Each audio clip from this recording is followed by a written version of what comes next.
What it was like to live in 1940s wartime America.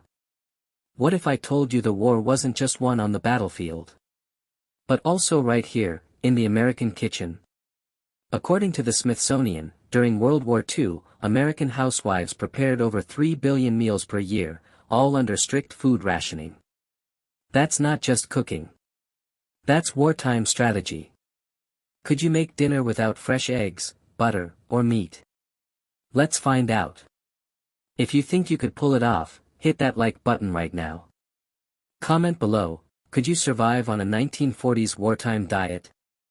Every time she boiled water, saved bacon grease, served Spam with a smile, she was fighting. Not with bullets, but with courage. In 1943 alone, the U.S. government published over 80 official recipes to help families stretch their food, and more than 130 million Americans were affected by rationing. And yet, she's barely mentioned in the history books. So today, we're changing that. Smash that like if you're ready to uncover the untold stories of America's strongest women, and tag someone who needs to hear this. While the world was at war, something quieter, something deeply human, was unfolding right here, on the front porches of America. Not in the headlines. Not in the history books. But in letters whispered open, prayers said under breath, and eyes fixed on the mailbox like it held the fate of the world. It was 1943. The war was everywhere, Europe, the Pacific, but also in Indiana, in Georgia, in a small house on Elm Street where a mother waited to hear her son's handwriting. These porches, creaky, sun-worn, maybe painted white or left bare, were command centers of hope. Here, neighbors shared ration tips, passed down family recipes adapted with powdered eggs and canned meat. A teenage girl might listen to swing music on the radio, her curls set just right, trying to feel normal while her brother fought in a place she couldn't pronounce. These weren't the stories of generals or presidents. These were the stories of the people. Of America. The war effort wasn't just overseas, it was lived, day by day, by ordinary people with extraordinary strength. And their stories? They still echo, through handwritten letters, recipes folded into cookbooks, and the dusty swing of a front porch screen door. This is the part of wartime America we almost forgot. But maybe, just maybe, it's the part we need to remember. Before they carried rifles, they carried gloves. It was 1942. America was at war. The world felt like it was splitting at the seams. But back home, on makeshift sandlots and major league stadiums, another kind of battle was being fought. One not with bullets, but with bats, balls, and the quiet power of tradition. When the boys of summer went off to fight, they didn't leave baseball behind. No. They packed it in their duffel bags. In the muddy fields of France, on the beaches of the South Pacific, under the desert sun of North Africa, you could find GIs carving diamonds out of dirt. No bases. Use helmets. No balls. Wrap up socks with tape. Because baseball wasn't just a game anymore, it was home. And back in the States, the stadium lights still came on. The stands might have been thinner, but the spirit? Unshaken. Even as Ted Williams traded his bat for a cockpit, and Joe DiMaggio swapped pinstripes for army green, America kept swinging.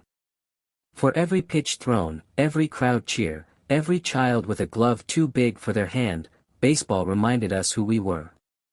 That even in the darkest chapters of our history, we never let go of the things that made us feel whole. This is the story of how a game, our game, went to war, and came back stronger than ever. She didn't wear combat boots. She wore house slippers. While the world focused on generals and battle maps, another war was being fought, in kitchens from Kansas to California. Her weapon? A wooden spoon. Her battlefield? A stovetop with no butter, no sugar, and barely enough meat to make a meal. But somehow, she made it work. This is the story of the American housewife during World War II, the silent soldier in every home. With ration books in hand and sleeves rolled up, she redefined patriotism one meal at a time. Powdered eggs became breakfast. Spam turned into Sunday dinner. And every scrap was saved, because nothing went to waste when the troops needed more. She clipped recipes from newspapers, listened to Victory Kitchen on the radio, and taught her children that sacrifice could taste like home. While others stormed the beaches, she guarded the heart of the nation, the dinner table.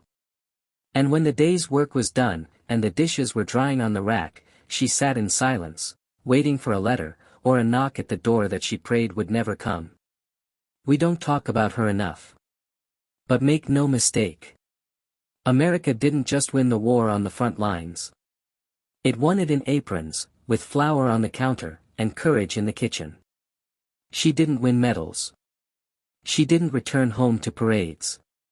But make no mistake, she helped win the war. While soldiers fought on the front lines, over 20 million American women held the line at home, keeping families fed, factories running, and spirits alive.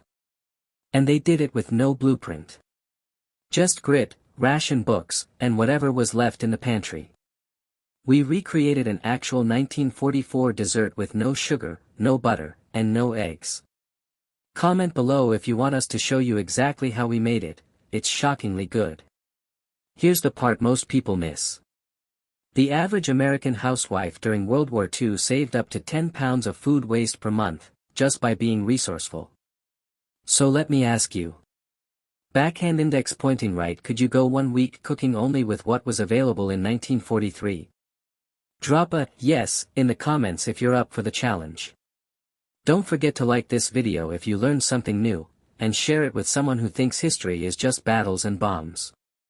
Because the truth is, some of the greatest acts of heroism happened in quiet kitchens. On ordinary streets. By women history almost forgot. But now we won't forget. Tag a strong woman you know, and thank her. And stick around, next, we're putting together a full World War II victory meal, just like they did in 1944. You won't believe what's on the menu.